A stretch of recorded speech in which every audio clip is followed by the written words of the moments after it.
Renungan kita pada hari ini diambil dari buku Doa bab 20, judulnya Berdoa dalam nama Yesus. Nama Yesus adalah mata rantai penghubung di dalam doa antara umat manusia dan Tuhan.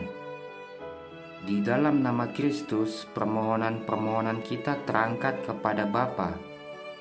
Ia mengantarai demi kepentingan kita, dan Bapa membuka perbendaharaan kasih karunia-Nya untuk diberikan kepada kita, untuk kita nikmati dan berikan kepada orang lain. Mintalah dalam namaku. Kristus berkata, Aku tidak mengatakan bahwa aku akan berdoa bagi Bapa untukmu, karena Bapa sendiri mengasihi kamu. Gunakanlah namaku. Ini akan memberikan manfaat bagi doa-doamu, sehingga Bapa akan mengaruniakan kepadamu kekayaan dari kasih karunia-Nya. Oleh karena itu, mintalah dan engkau akan menerima, sehingga sukacitamu penuh. Kristus adalah mata rantai penghubung antara Tuhan dan manusia. Dia telah menjanjikan perantaraannya. Ia menempatkan seluruh kebaikan kebenarannya pada sisi pemohon. Ia memohon bagi manusia, dan manusia di dalam kebutuhannya akan pertolongan ilahi, memohon bagi dirinya sendiri di hadapan Tuhan, menggunakan pengaruh dari Dia yang memberikan hidupnya bagi kehidupan dunia. Sementara kita menyatakan penghargaan kita terhadap kebaikan Kristus di hadapan Tuhan, wewangian diberikan kepada pengantaraan kita. Sementara kita mendekati Tuhan melalui kebaikan, kemurahan penebus, Kristus menempatkan kita dekat dengan sisinya, melingkupi kita dengan lengan manusianya, sementara dengan lengan ilahinya Dia meraih tahta kekekalan. Dia meletakkan rahmat-Nya sebagai dupa yang harum di dalam ukupan tangan kita, agar supaya menaikkan permohonan kita. Ia berjanji untuk mendengar dan menjawab permohonan kita. Ya, Kristus telah menjadi perantara doa antara manusia dan Tuhan. Dia juga telah menjadi perantara berkat antara Tuhan dan manusia. Dia telah menyatukan surga dan manusia.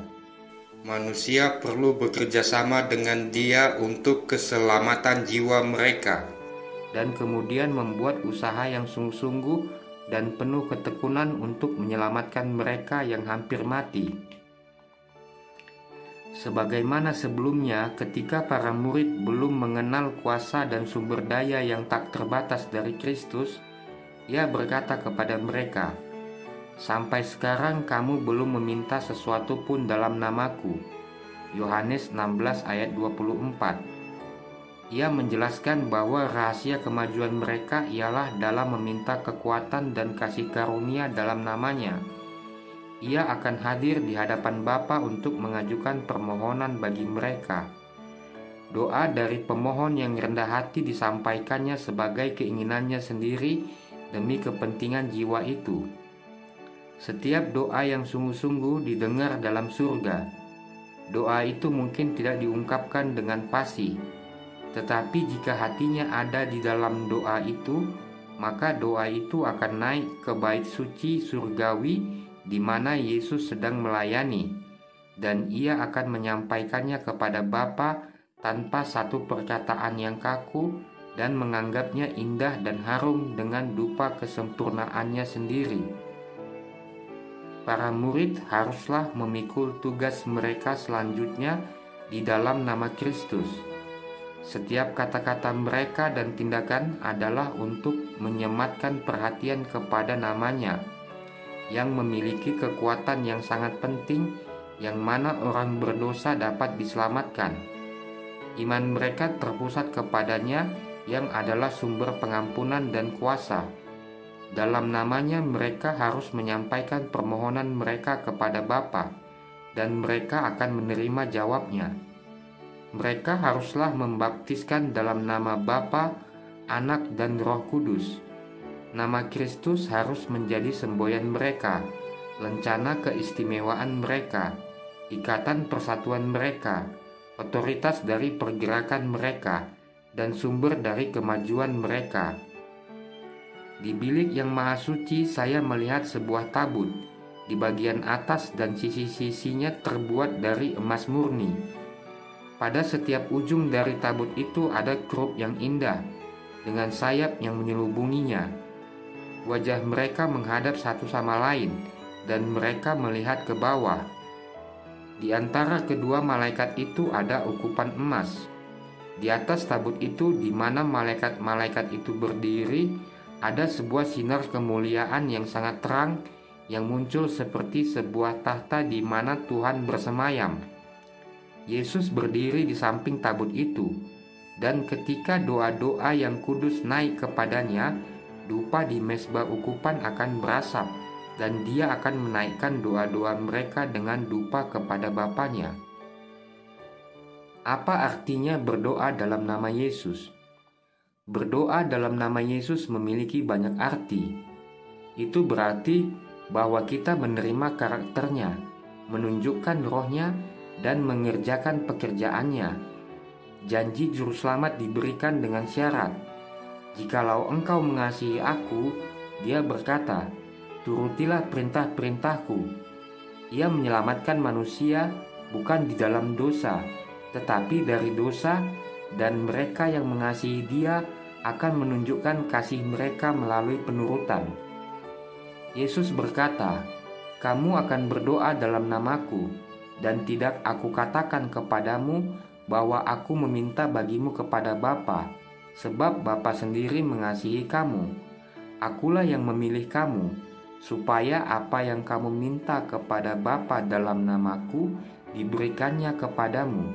Yohanes 16 ayat 26 dan 27. Yohanes 15 ayat 16. Tetapi berdoa dalam nama Yesus adalah lebih dari sekedar menyebutkan namanya pada bagian awal dan akhir dari sebuah doa.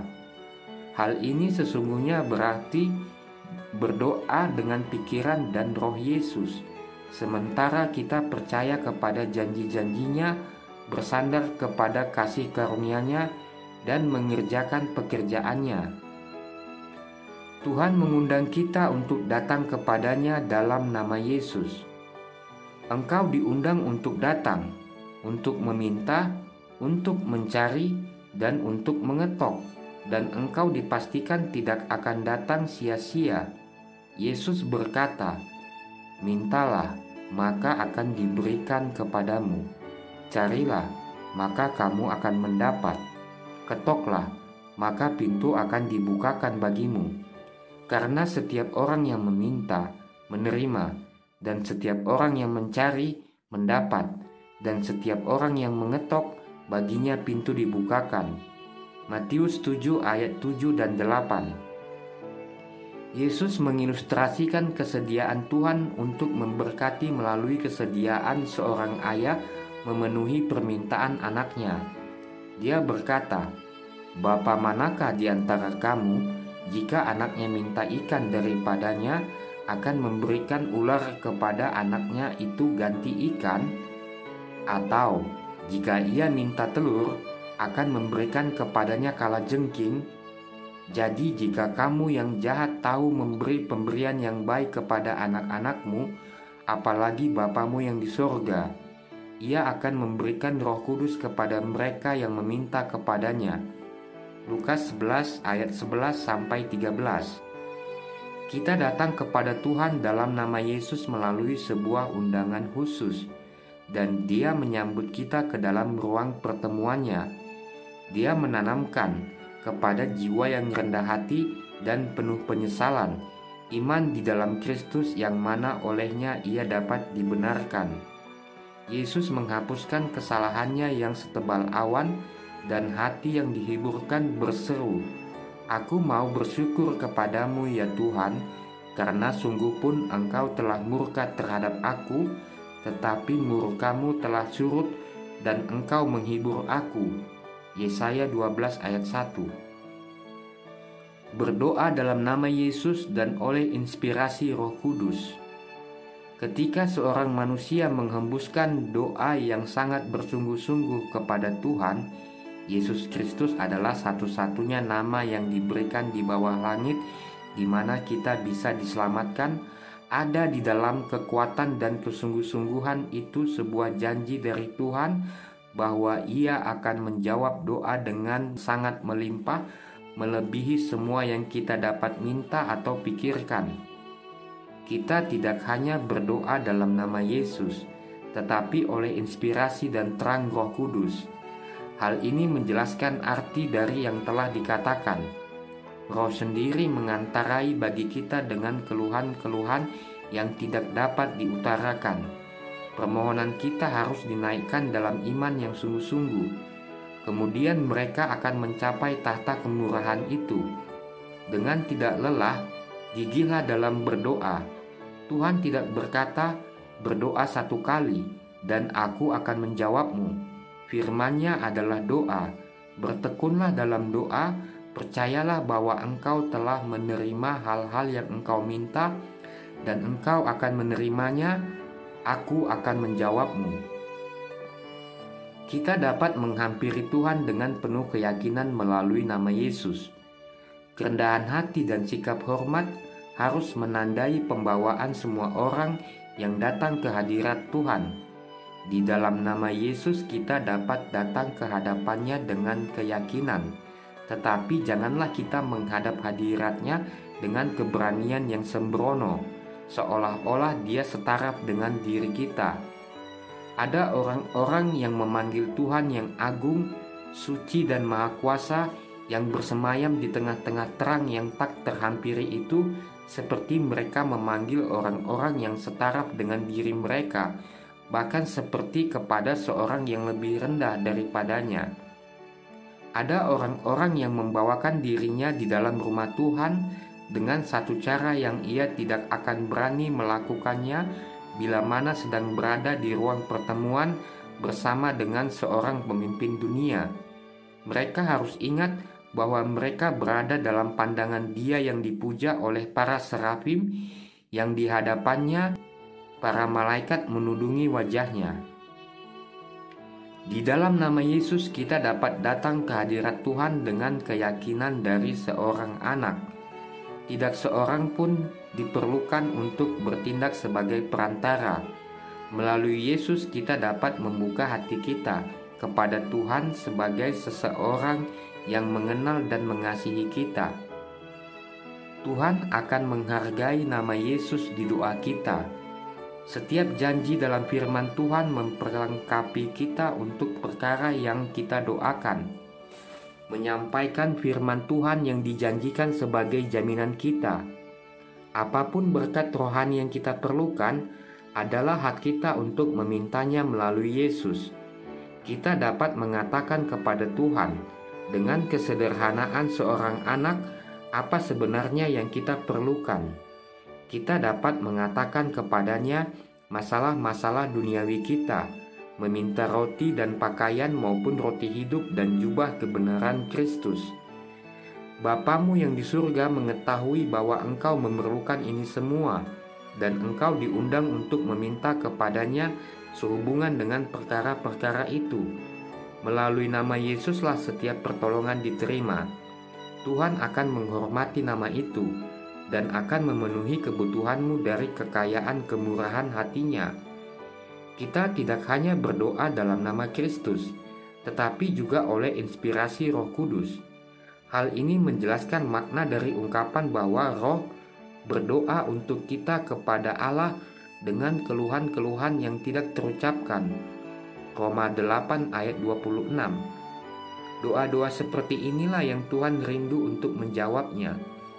Ketika kita melayangkan doa dengan kesungguh-sungguhan dan penuh kekuatan dalam nama Kristus, di dalam kekuatan itu ada janji dari Tuhan bahwa Ia akan menjawab doa kita jauh lebih banyak daripada yang kita doakan atau pikirkan.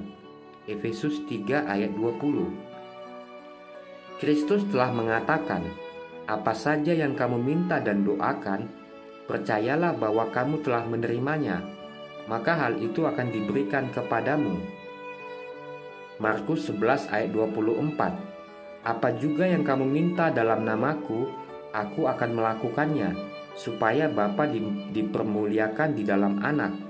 Yohanes 14 ayat 13. Dan Yohanes yang kekasih, di bawah inspirasi Roh Kudus berbicara dengan jelas dan pasti. Ia mengabulkan doa kita, jikalau kita meminta sesuatu kepadanya menurut kehendaknya. Dan jikalau kita tahu bahwa Ia mengabulkan apa saja yang kita minta, maka kita juga tahu bahwa kita telah memperoleh segala sesuatu yang telah kita minta kepadanya. 1 Yohanes 5 ayat 14 dan 15. Jadi naikkan dengan sungguh-sungguh permohonanmu kepada Bapa dalam nama Yesus. Tuhan akan menghargai nama itu.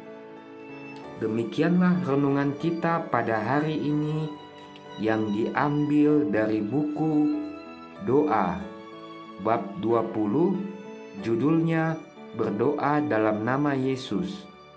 Sampai jumpa di audio renungan berikutnya.